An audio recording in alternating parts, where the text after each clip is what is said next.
ورسوله سيد الأولين والآخرين والصلاة والسلام على أشرف الأنبياء والمرسلين وعلى آله وصحبه أجمعين.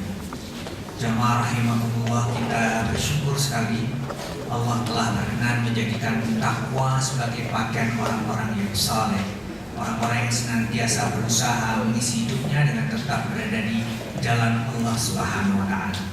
Karena takwa itu pula lah insya Allah kita mengenal arti dan makna syukur. Dan karena itu kita bersyukur sekali pada waktu bangun pagi mengucapkan puji syukur kepada Allah Subhanahu wa Ta'ala masih diberi kesempatan. Karena ada mereka yang tidur dan tidak pernah bangun lagi, kita bersyukur diberi kesempatan. Berpikir sejenak, kita kembali bersyukur kita memiliki pekerjaan. Berpikir sejenak lagi, kita lebih bersyukur lagi kita bekerja di sebuah institusi yang memberikan kita kelayakan hidup. Karena banyak orang-orang yang bahkan tidak memiliki pekerjaan. Kalaupun memiliki pekerjaan, tidak bekerja di lembaga sendiri. Jadi kalau kita lanjutkan syukur demi syukur itu tidak ada batas. Karena takwa itulah kita mengenal makna syukur. Dan karena takwa itulah kita melihat kerja tidak hanya sekedar sebuah kerja. Karena dalam teologi Islam dan ajaran agama Islam, semuanya itu ada maksud dan tujuan.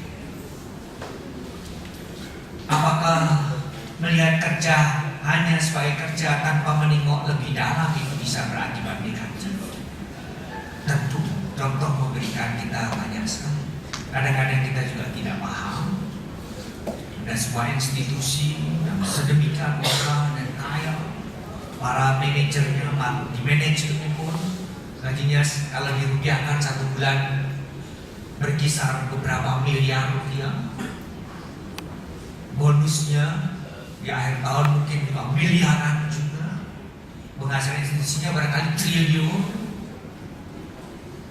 Tapi kita sungguh terheran-heran bahwa institusi yang semacam ini pun pada akhirnya kolaps karena dia dituduh mencuri, berbuat tidak benar. Jadi kalau hanya sekedar bergaji 300 juta lalu mencuri masih tidak ada apa-apa. Apa sebabnya? Itu menjadi sebuah pertanyaan bagi kita. Kapan kejadian itu kemudian melewati batas-batas?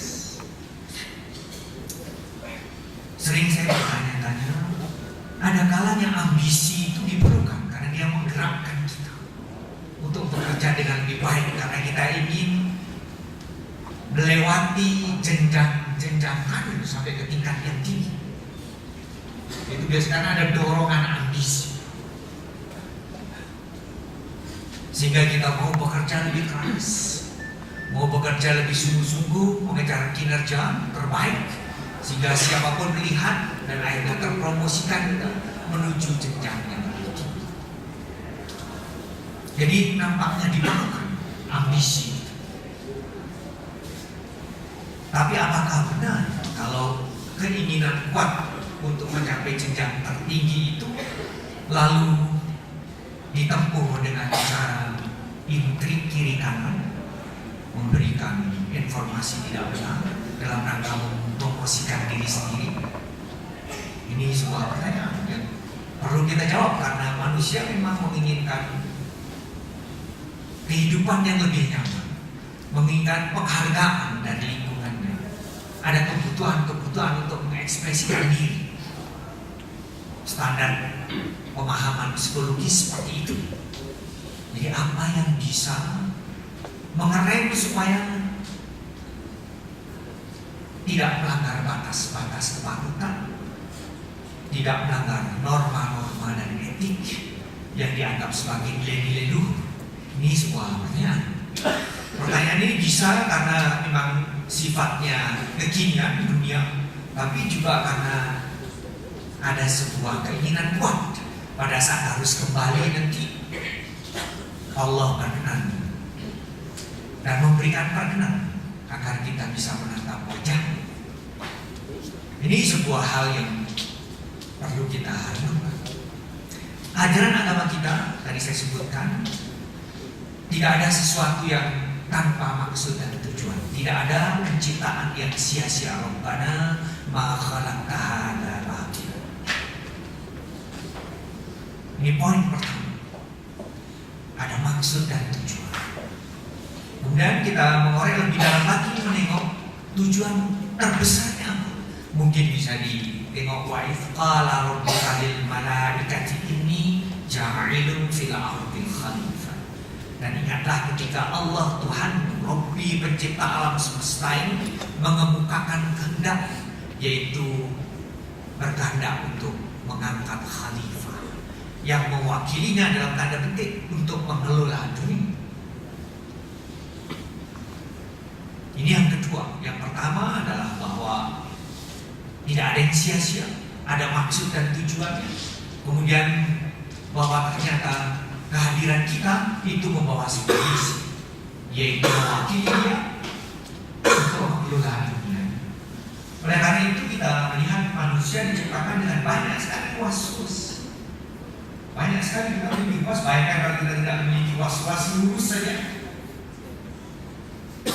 Was-was mencerminkan kemudahan dan memberikan kita kemudahan gerak.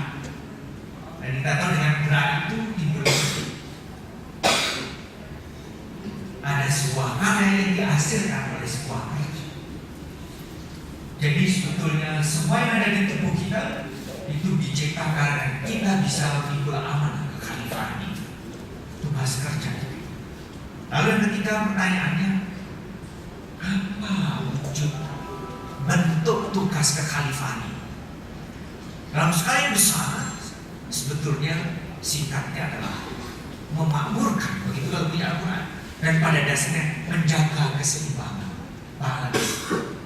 Bapak sekalian jamaah rahimakumullah, alam semesta ini diciptakan demikian balance-nya. Kita bisa bayangkan jumlah muatan positif dan negatif itu sedemikian balance-nya sama persis, sehingga secara general itu bersifat netral. Kelebihan satu saja, muatan positif atau negatif, dunia ini akan meledak. Sedemikian detail dan balance-nya secara fisik seperti itu. Tapi secara simbolik juga tadi antara ambisi, keinginan menggapai sebuah prestasi di dalam kerja yang tidak sama, karena ada tuntutan, ada pesan-pesan, ada misi yang harus kita lakukan, sehingga kita harus menemukan niatan yang memberikan kepada kita dorongan energi untuk bekerja secara sempurna. Tetapi kemudian bagaimana menjaga balance itu? Dalam ajaran agama kita bahwa ambisi itu tidak disalahkan, bahkan kita diminta untuk meletakkan ambisi yang luar biasa tingginya, yaitu ingin masuk surga. Sebuah ambisi yang luar biasa. Entong kita diminta untuk berdoa agar kita pada saatnya nanti diperkenankan masuk surga. Sebuah ambisi. Tapi di samping diajarkan itu juga diajarkan cara-cara. Jadi prosesnya juga menjadi sangat penting. Jadi bagaimana meletakkan antara ambisi dan memberikan kita dorongan kuat, pada saat yang sama kita tetap berada di jalur yang benar. Ajaran agama kita mengajarkan dalam ayat yang sangat populer sebagian kita menghafalnya, yaitu termasuk bagian dari zikir kita setelah sholat, Qulillahumma malikal mulki tu'til mulka man tasya. Pada dasarnya kekuasaan itu milik Allah. Dia berikan kepada siapa yang dia kehendaki dan akan dia cabut. Kekuasaan itu dari siapa saja yang dia kehendaki. Jadi top leader dari manajemen sebagai dalam tanda petik mereka yang mendapatkan amanah kekuasaan itu, pada akhirnya adalah Allah yang memberi. Artinya bahwa perjalanan kita menempuh leader di dalam karir itu tidak pernah terlupakan bahwa Allah lah nanti yang berkenan memberi, dan Allah tidak pernah lupa pada mereka yang menempuh jalan yang benar untuk pada saatnya nanti dia berikan jika memang tepat dan terbaik untuk diri. Nah, ini memberikan kepada kita dua hal. Yang pertama, tidak pernah ada perasaan tidak bersyukur terhadap apapun posisi kita. Karena kita bisa menerima apapun yang sudah kita lakukan dengan catatan dilakukan dengan yang terbaik, itulah yang diberikan oleh Allah sebagai yang terbaik. Tapi pada saat yang sama, karena pemahaman kita, paling tidak di dalam surat Ar-Rahman itu disebutkan Allah itu senantiasa dalam keadaan sibuk, fisyan. Walaupun dia itu bisa pun fayakun, tapi dia menyebutkan dirinya dalam keadaan sibuk, selalu berkarya, selalu berbuat sesuatu, selalu melakukan kerja, dan kerja yang terbaik. Jadi hasrat Tuhan untuk kerja yang terbaik karena dimintai pertanggungjawaban yang mendorong untuk senantiasa berbuat yang terbaik. Ini akan mengawal perjalanan dalam menempuh dari jenjang. Menurut saya pemahaman seperti itu ini akan menyelamatkan kita. Kalau tidak, apa yang akan terjadi? Atau metafor di dalam alam memberikan pada kita contoh yang sangat mengharukan. Kita mengenal bahwa kehidupan di alam semesta ini, di dunia ini khususnya, itu praktis sulit kita bayangkan tanpa matahari. Karena energi berasal dari secara fisik seperti itu yang menyebabkan semuanya ada kehidupannya, dan matahari senantiasa memberi.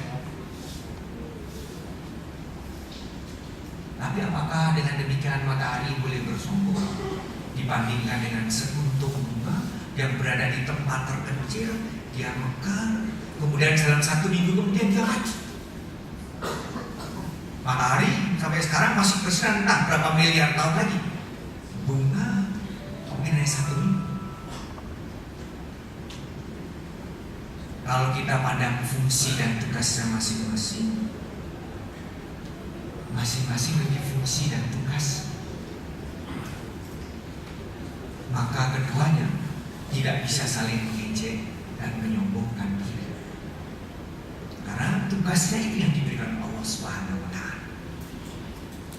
Yang di atas maupun yang di bawah, yang umurnya miliaran tahun maupun yang di 2 minggu, ukurannya adalah sejauh mana dia melaksanakan tugas dan kewajiban.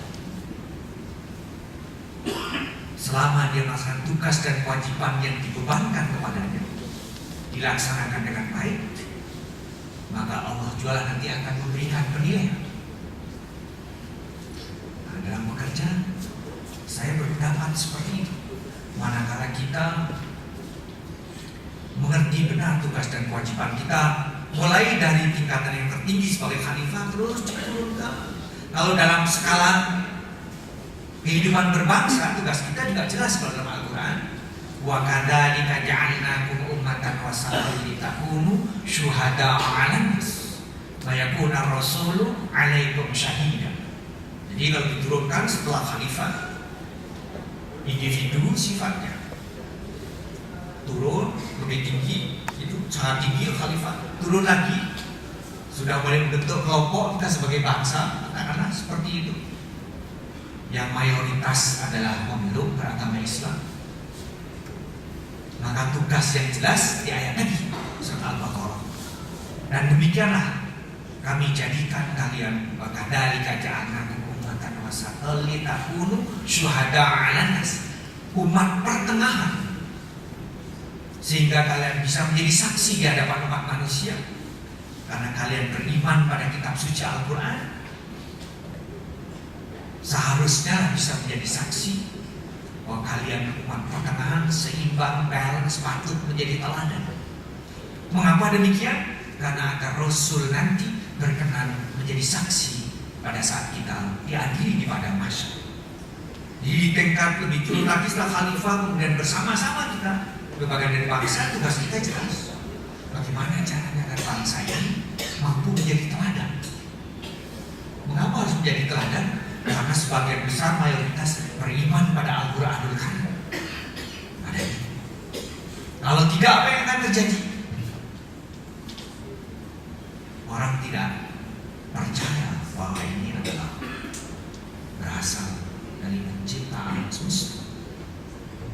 Karena majority bangsa yang katanya beriman ternyata tidak bisa menjadi teladan. Jadi dalam bersama-sama bangun bangsa itu jelas sesuatu harus dilihat sebagai sebuah misi. Turun lagi, setelah bangsa turun lagi. Ini perusahaan telekomunikasi, atau ini sebuah lembaga pendidikan, atau ini sebuah lembaga pajak. Menempatkan dirinya dalam kerangka bagaimana supaya bangsa ini menjadi teladan. Dan lagi ke individu, agar institusi ini menjadi bagian dari bangsa yang bisa menjadi teladan. Berarti institusi dan institusi world class yang bisa dijadikan sebagai rujukan. Kita yang bekerja sebagai karyawan punya tanggung jawab untuk itu. Jadi seperti itu, laddernya jenjangnya seperti itu. Kalau sudah sampai tingkat individu, di samping ada ukuran kinerja dari institusi kita, ada ukuran kinerja yang tidak boleh diabaikan. Apa ukuran bahwa kerja saya itu baik? Ukurannya sederhana. Apakah kerja saya ini memiliki impact untuk hidup akhirat saya? Ini harus menjadi pertanyaan bagi kita semua, bagi saya. Moga-moga juga semuanya sependapat dengan saya. Apakah kerja yang saya lakukan itu punya impact, kontribusi agar akhirat saya baik? Kalau kita firm dengan itu, kita bersyukur kita sudah berada di jalur yang benar. Kalau kita masih bimbang ragu-ragu, harus kita koreksi. Hanya dengan begitu maka, karena sama, ini setiap orang akan sama, setiap institusi akan sama, maka bangsa ini pun juga akan berjalan bersama-sama. Kalau setiap masing-masingnya memiliki menuju arah yang sama, saya kira tidak mungkin tidak. Maka outcomes dari perjalanan bangsa itu akan seperti yang diminta oleh Al-Quran, yaitu wa kadzalika ja'alnakum ummatan wasatan litakunu syuhada'a 'alan nas. Nah, ini menjadi sebuah tantangan tersendiri bagi kita. Dan harus terus-menerus kita hidup-hidupkan bahwa kita semua bangsa yang mayoritas beragama Islam, beriman pada Al-Quran. Tidak ada sebuah tanggung jawab. Nah, tinggal sekarang apakah itu mewarnai hidup kita? Akan mewarnai kalau kita meyakini. Itu syarat awal. Oh, benar. Kita memikul sebuah tanggung jawab, sebuah misi yang mulia yang ada di pundak kita. Walaupun lingkupnya kecil di lingkungan kita saja, tapi sebuah kontribusi. Dan kalau bersama-sama dijahit, akan menjadi sebuah kontribusi. Institusi, kemudian institusi ini mau memberikan inspirasi kepada yang lain. Caranya seperti itu. Hampir tidak mungkin sebuah kebajikan itu tidak memberikan inspirasi. Tidak mungkin, hampir tidak mungkin.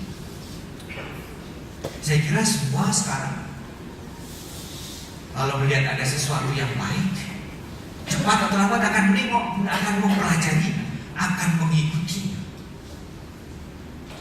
Nah, sekarang kita misalnya di negara kita sedang demam barangkali dua hal. Dari sisi kanan yang baik dianggap baik, dari sisi kiri dianggap yang buruk. Dua hal yang menyebabkan kita demam semuanya.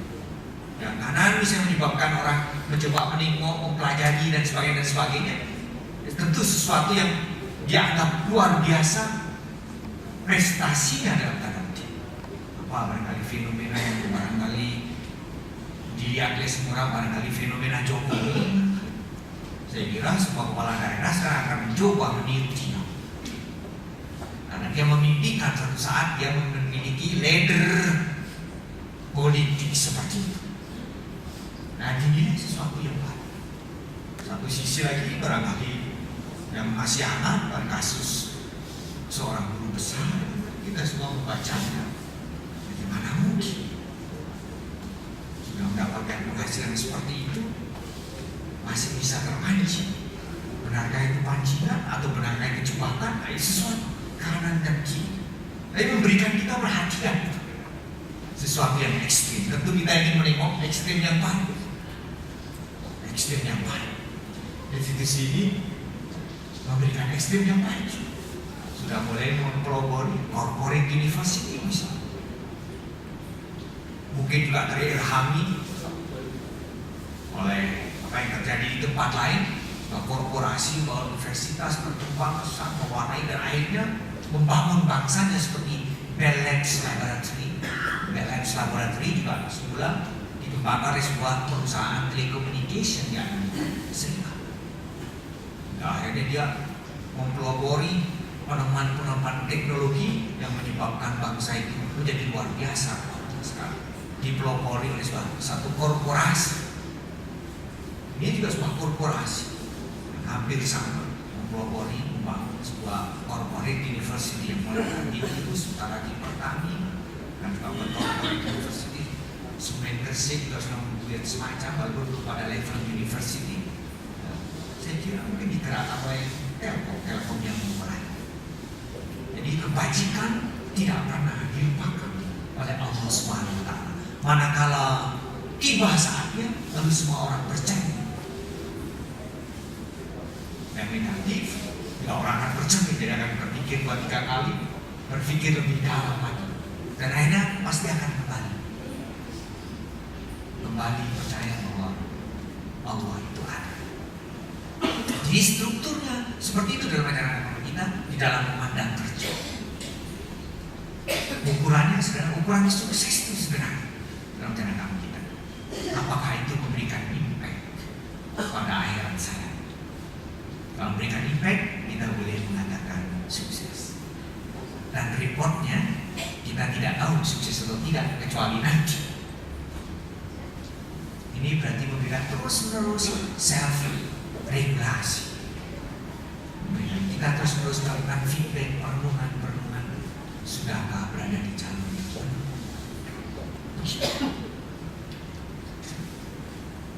Memang pertanyaan Pak, kalau tidak menggunakan cara-cara seperti yang sekarang common, apakah saya bisa meniti ladder yang tertinggi di puncak top management?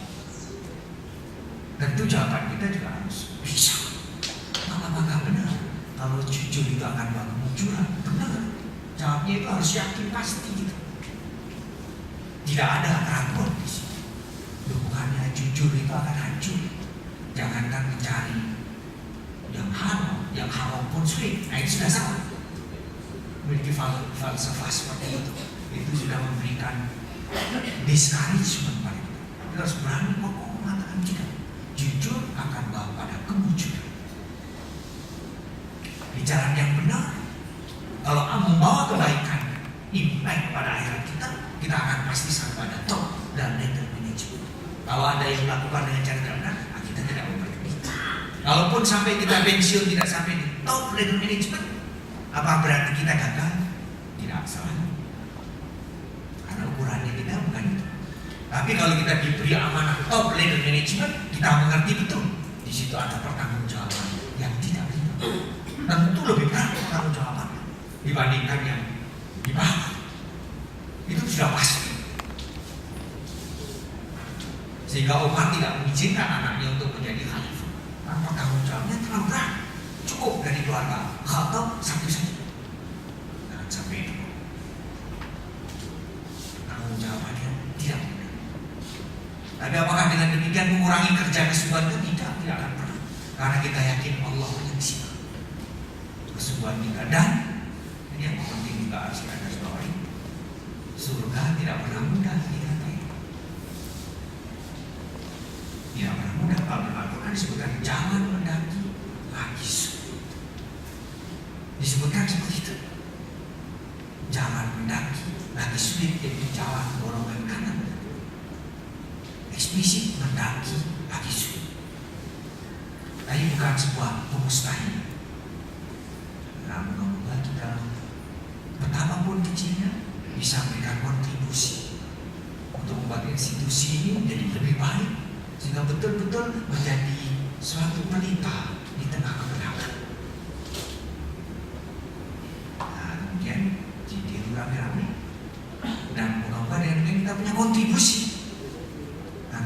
Indonesia esok ini lebih baik.